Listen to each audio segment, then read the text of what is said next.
So Valve is no stranger to the current prices of DRAM and storage. And a lot of other companies are facing it too. So I thought it'd be interesting to do the opposite of that today. We're going to see how we could try to make a Steam Deck 2 that's actually affordable. And I do want to preface this in the beginning too, that my idea here is for a more modular design. There could be 3 different SKUs. And how would that work? So here's the idea. Having a more standard version of the Steam Deck 2, where it's just normal, like you go, you buy it, it's pre-done, everything's done for you, or we can go more the routes of like framework and how they give you the option that it's pre-configured. So like for instance, like when you buy a laptop on framework, they give you the option, they say, hey, do you want us to build it for you? Or do you want to build it yourself? And those options are like the difference of like $300 right there just for assembly. But you might be able to save, even if it's $100, you might be able to save some money right there if you send a version of the Steam Deck where it's more of like a version where it's like you build it yourself. I think that would be pretty interesting. But on top of that, the real idea I was having was for a more modular design. So this is where that third SKU would come in. The first SKU would be like a 512 gigabyte model. The second SKU is like a 1 terabyte Steam Deck. And then the third SKU would be a modular design. And that could be like, they ship it with maybe like 16 gigabytes of storage. And I know that sounds crazy. I'm thinking more like the PlayStation Vita and how the original OLED model of that one shipped with, it had no user accessible storage. Of course, this one, maybe you can access it if it was 16 gigs, but I was thinking just enough for SteamOS to run comfortably, be able to cache things, maybe install a couple programs, but nothing too crazy, just so that you can cut the price back. But this modular design would come in where you can add in your own NVMe drive very easily on the back. Like you would just like, it's like a plastic piece, maybe pull it off, you just pop it in and like clamp it down. That's it. Like it's something really simple. If you're not going to use it for storage, maybe you can use it for a battery, or maybe you can use it for more RAM or something. Like you can have like this little modular bay. You can decide on what you want to add to it. And I'm thinking that maybe that's what that third SKU could be, or maybe it has 2 modular slots, but I'm really trying to figure out, you know, I think the obvious answer is if you're going to try to like drop prices right now in this current market,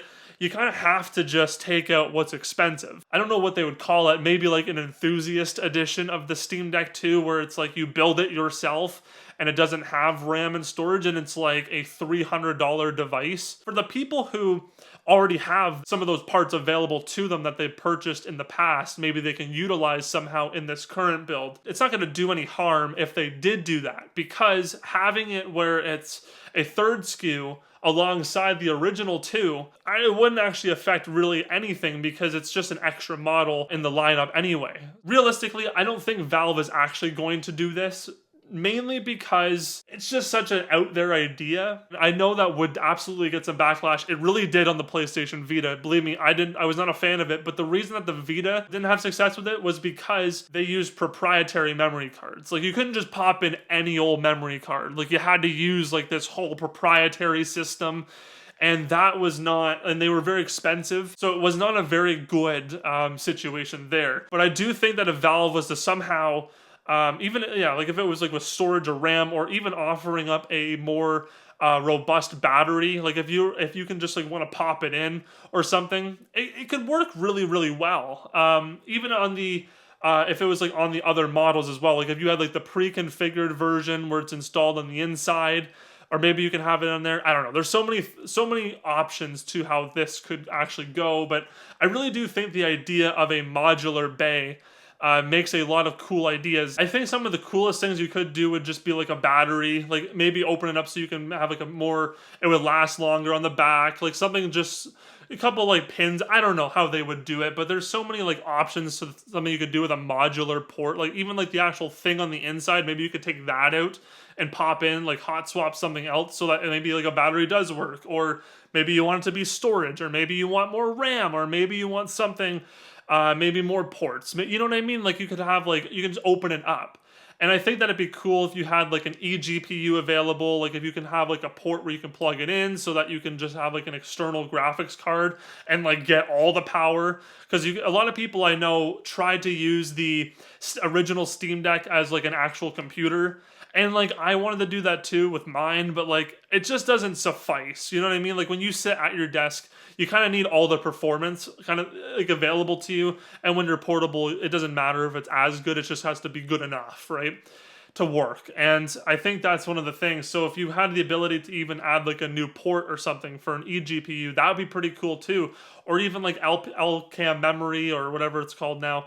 They have a really fast standard of memory that's like DDR5 that's external, but it's a little more expensive. But again, for anybody who has the parts available, I do think that that would be a lower cost of entry into the system. Now, mind you, it's not perfect because you would have to buy the parts, and I'm kind of preying on the people who already have the parts, and not everyone has those parts. But again, there's only so much you can really do to lower the price other than just like skimping on materials and making the whole device feel a lot cheaper and a lot more, not as good.